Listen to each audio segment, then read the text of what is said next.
Baik, anak-anakku sekalian, selamat pagi. Kita akan melanjutkan pelajaran kita, ya, dengan materi langkah-langkah penelitian sejarah, ya, langkah-langkah penelitian sejarah. Di sini ada beberapa langkah: pemilihan topik, heuristik, ya, kemudian ada kritik, ada interpretasi, dan ada historiografi. Ada 5, ya, ada 5 langkah, ya, ada 5 langkah. Nah, langkah yang pertama mau kita lihat dulu adalah pemilihan topik, ya, pemilihan topik, ya, yang mau diteliti itu ada dalam jangkauan, ya, ada dalam jangkauan. Kemudian selanjutnya bahwa topik itu tersedia sumber atau data, ya, tersedia sumbernya atau ada datanya. Kemudian yang mau diteliti itu cukup penting, ya. Topik yang mau diteliti itu cukup penting. Kemudian topik itu menarik untuk diteliti. Inilah langkah pertama bagi seseorang yang ingin melakukan penelitian sejarah, ya. Langkah pertama, pemilihan topik.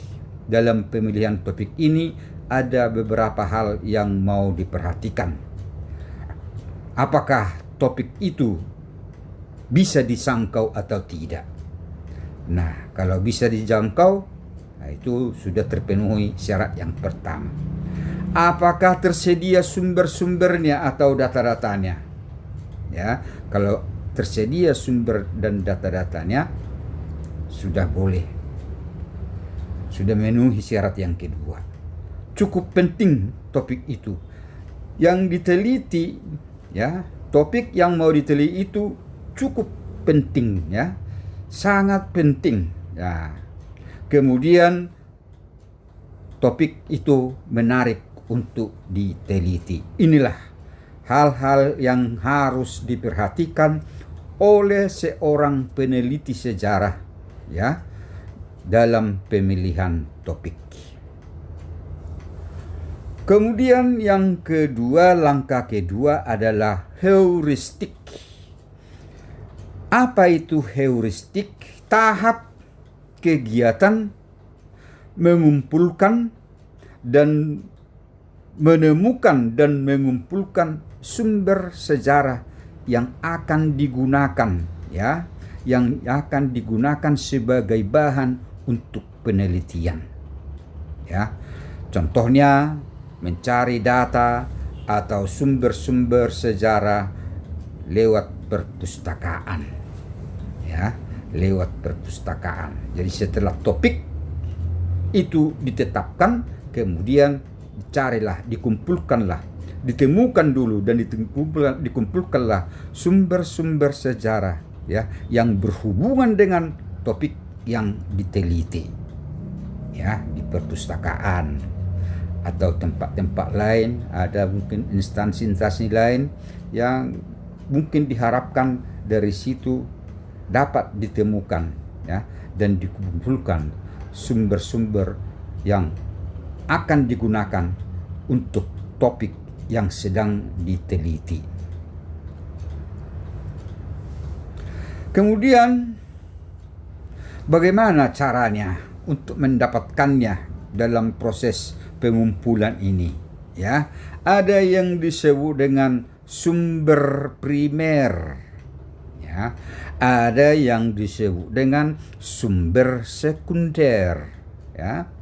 Sumber primer itu adalah yang didapatkan dari orang yang mengalami atau menyaksikan atau mendengar peristiwa tersebut, ya.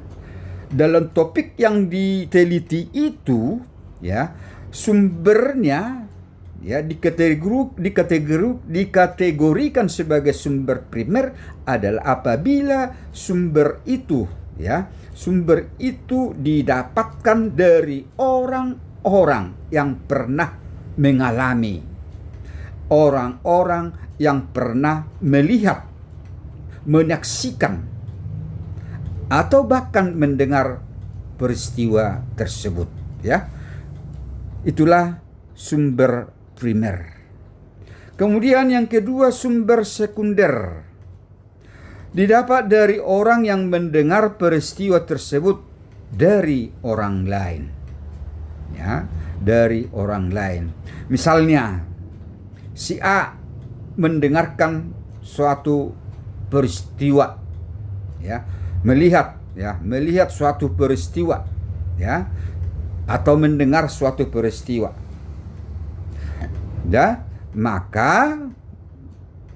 Maka selanjutnya apa yang didengarkan itu, apa yang dilihat itu, ya, diceritakannya kepada orang lain. Ya, diceritakan orang lain. Si A sebagai yang mendengar, melihat peristiwa, kemudian si B yang mendengarkan kisah peristiwa itu dari si A. Beda bukan? Nah, jadi si A di situ sudah merupakan sumber primer, sedangkan si B-nya menjadi sumber sekunder. Nah, kemudian anakku sekalian, setelah ditemukan bahan sumber-sumber yang sesuai dengan topik penelitian sejarah, maka langkah ketiga adalah kritik. Setelah semua sumber sejarah, data-data terkumpul dan terorganisasi dengan baik, maka selanjutnya seorang peneliti sejarah adalah menguji keaslian, ya, keabsahan data. Maka proses ini sering disebut dengan kritik atau verifikasi sejarah. Ya, verifikasi sejarah, diteliti keasliannya, apa memang benar ini, ya, sah ini, ya, betul-betul, ya, bahwa sumber ini benar adanya. Nah, kritik atau verifikasi itu ada dua macam, yaitu kritik eksternal dan kritik internal, ya, kritik eksternal dan kritik internal. Baik, internal berarti ke dalam, eksternal berarti keluar, ya, diteliti secara mendalam, baik secara internal apa yang dibutuhkan, apa yang sudah ditemukan, ya, kemudian disesuaikan dengan apa dari kritik eksternal dari luar. Nah, sumber sejarah berdasarkan sifatnya, yaitu yang dikumpulkan itu adalah fakta keras. Fakta keras itu telah diterima kebenarannya, atau fakta yang sudah pasti dan tidak perlu diperdebatkan lagi. Contohnya di sini dibuat peristiwa konferensi meja bundar. Nah, jelas konferensi meja bundar pernah terjadi, kan begitu, ya. Nah, tidak usah lagi dicari, ya, usah diperdebatkan lagi tentang kebenaran. Itu benar, ya, itu benar, konferensi meja bundar terjadi. Proklamasi 17 Agustus 1945 dibacakan oleh Soekarno, sudah tak perlu, sesuai dengan kebenarannya, tak perlu lagi diperdebatkan, benar, kan begitu. Nah, contoh-contoh lain misalnya, ya kan, merancang tentang naskah proklamasi, sudah jelas orangnya, di mana kejadiannya, siapa saja yang merumuskannya, sudah jelas, tak perlu diperdebatkan. Itu sebagai sumber fakta keras. Fakta keras adalah fakta di mana kebenarannya atau faktanya sudah pasti dan tidak perlu lagi diperdebatkan. Nah. Kemudian yang kedua adalah fakta lunak. fakta lunak maksudnya adalah bahwa sumber-sumber yang diperoleh itu ya masih bisa diperdebatkan. Mengapa? Karena kurang kuat bukti atau sumbernya. Ya, contohnya ya kan, contohnya sampai sekarang ya, letak ibu kota Kedatuan Sriwijaya di manakah yang sebenarnya? Masih diperdebatkan ini. Ya, masih perlu dicari di mana bukti atau sumber yang atau tempat yang sebenarnya, di manakah letak kota Kedatuan Sriwijaya itu. Apakah di hulu Sungai Musi ataukah di tengah dan lain sebagainya. Masih terjadi perdebatan tentang letak ibu kota Kedatuan Sriwijaya. Jadi fakta lunak, fakta yang masih bisa diperdebatkan karena kurang kuatnya bukti atau sumber. Oke, itulah kritik lunak. Nah, kemudian sumber sejarah berdasarkan wujudnya, yaitu fakta mental, ya, menunjukkan kondisi batin, mental, watak, pemikiran manusia dan bersifat abstrak. Contohnya, karakter masyarakat Aceh yang pantang menyerah melawan Belanda. Ini sebagai contoh fakta mental ya, watak ya, watak pemikiran manusia ya. Kemudian setelah fakta mental yaitu fakta sosial. Fakta sosial berkaitan dengan hubungan sesama manusia dan menunjukkan corak kehidupan masyarakat pada suatu masa ya. Fakta sosial itu berkaitan dengan hubungan sesama manusia dan menunjukkan corak kehidupan masyarakat pada suatu masa. Jadi berbeda-beda corak ya kehidupan masyarakat pada masa-masa tertentu ya. Contohnya corak ya kehidupan manusia pada masa batu tua ya. Paleolitikum berbeda corak kehidupannya dengan masa Mesolitikum, berbeda lagi pada masa Neolitikum. Itu sebagai suatu contoh ya. Nah, di sini dibuat contohnya birokrasi pemerintahan yang memuat hubungan antara raja dan pejabat-pejabat pemerintah di Kedatuan Sriwijaya. Nah, ya, dibuat di sini contohnya ialah birokrasi pemerintahan yang memuat hubungan antara raja dan pejabat-pejabat pemerintahan di Kedatuan Sriwijaya. Nah, di sana dibahas bagaimana ya birokrasi pada masa pemerintahan ya Kedatuan Sriwijaya. Bagaimana hubungan antara raja dengan pejabat-pejabat. Itu sebagai contoh ya, berdasarkan pada masa itu ya, berdasarkan pada masa Kedatuan Sriwijaya. Nah, kemudian langkah yang keempat yaitu interpretasi ya, yaitu proses atau tahap memberikan analisis dan menyatukan sintesis data sejarah. Nah, pada tahap ini anak-anakku sekalian, subjektivitas sering muncul. Ya, subjektivitas sering muncul yang dipengaruhi beberapa faktor. Salah satunya perbedaan penafsiran terhadap sumber-sumber yang ada. Ya, subjek berdasarkan dirinya sendiri. Suatu sumber sejarah beda penafsirannya dengan seseorang dengan orang lain juga. Si A berbeda penafsirannya tentang suatu peristiwa. Si B berbeda penafsirannya dengan peristiwa yang tadi. Demikian juga si C. Di sini ada subjektivitas, tentu dengan faktor-faktor bagaimana latar belakang pendidikannya, bagaimana sumber-sumber yang mendukung yang telah dihimpun, ya kan? Nah, subjektivitas maka disimpulkanlah berdasarkan ya pengetahuannya sendiri, berdasarkan apa yang bisa ditafsirkan, dari sumber-sumber tersebut. Nah, contohnya lah, ya, ada di samping ini karikatur, ya, ada karikatur. Nah,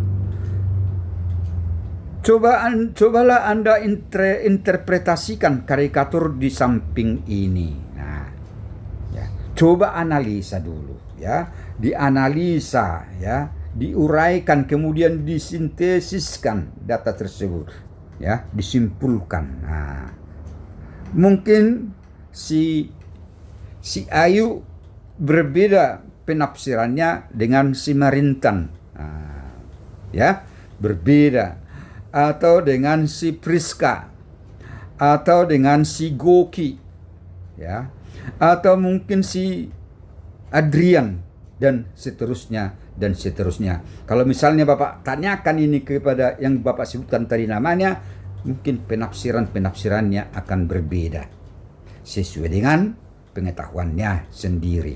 Oke, itulah proses interpretasi, menguraikan, analisa, dan menyatukan sintesis data sejarah. Nah, anak sekalian, mari kita lihat langkah yang kelima, historiografi. Historiografi secara etimologis berasal dari bahasa Latin, ya, historiografia. Historia yang artinya sejarah, ya, sejarah, narasi, dan grafia berarti penulisan. Maka dapat kita simpulkan historia dan grafia yaitu penulisan sejarah. Historiografi merupakan tahap akhir dari metode penelitian sejarah, yaitu berupa kegiatan menulis hasil penelitian itu sendiri. Setelah dikumpulkan, setelah ditemukan topik, kemudian dikumpulkan sumber-sumbernya, kemudian dianalisa, dan terakhir di historiografi. Anak-anakku sekalian, ada beberapa jenis perkembangan historiografi, ya. Yang pertama disebut dengan historiografi tradisional. Apa ciri-ciri historiografi tradisional? Ya, bahwa isinya yaitu tentang istana sentris. Sentris itu apa? Pusat, ya, terpusat pada istana, kegiatan-kegiatan istana, ya, kegiatan-kegiatan istana. Itulah ciri-ciri yang pertama. Ciri yang kedua adalah supranatural, ya, supranatural, ya. Kemudian berisi tentang mitos, kemudian berisi tentang genealogi. Nah, inilah ciri-ciri daripada historiografi tradisional, ya, historiografi tradisional. Kemudian yang kedua adalah historiografi kolonial. Ciri-cirinya antara lain adalah Nerlandosentris, terpusat pada Nederland atau Belanda. Eropa sentris, menceritakan tentang bangsa-bangsa Eropa, ya.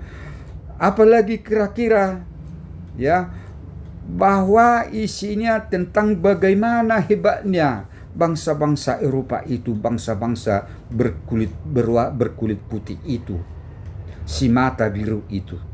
Nah, itulah artinya pada masa ini, ya, isinya mengangkat martabat atau meninggi-ninggikan bagaimana sifat-sifat, ya, bagaimana orang-orang Belanda, orang-orang Eropa pada umumnya.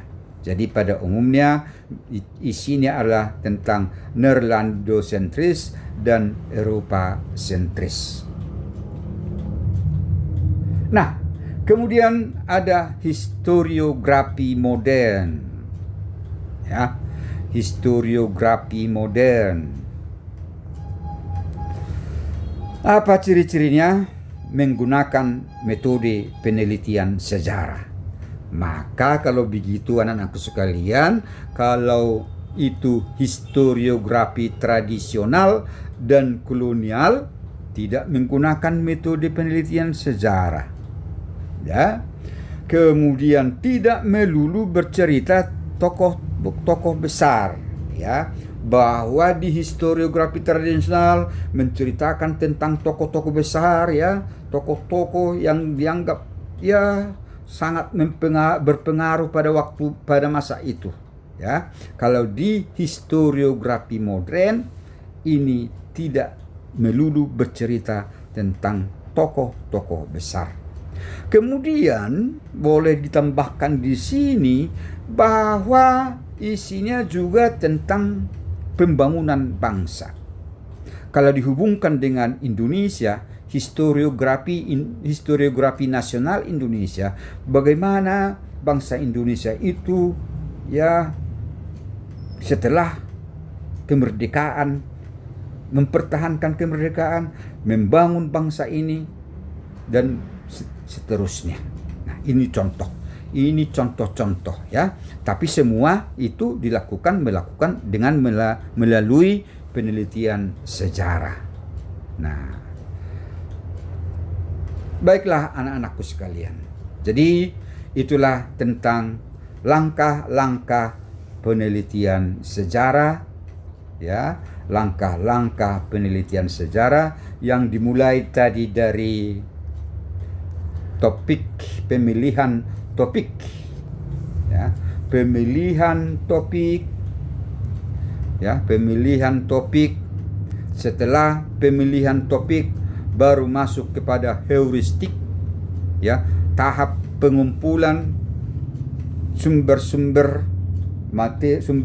sejarah yang sesuai dengan topik yang mau diteliti. Ya, di sini ada heuristik sumber primer dan sumber sekunder, ada tahap kritik selanjutnya, ya, kritik internal dan eksternal, ya, ada fakta keras dan fakta lunak, ada fakta mental dan fakta sosial, ya. Nah, kemudian interpretasi, menguraikan, menganalisis sumber-sumber yang telah dikumpulkan, ya. Kemudian ada historiografi, penulisan hasil penelitian sejarah. Begitulah anak-anakku sekalian tentang materi kita untuk hari ini, ya. Tetaplah kita semangat, tetap jaga kesehatan, pakai masker kalau keluar rumah, kemudian istirahat yang cukup, kemudian jaga jarak, dan mari tetap kita berdoa kepada Tuhan yang Maha Kuasa. Kiranya Tuhan segera mengabulkan doa-doa kita semua, sehingga pandemi COVID-19 ini cepat berakhir dari dunia ini, dan nantinya kita kembali belajar di sekolah sebagaimana mestinya. Demikianlah anak-anakku, terima kasih atas perhatiannya semua, ya. Tetaplah semangat. Tuhan memberkati kita semua. Terima kasih.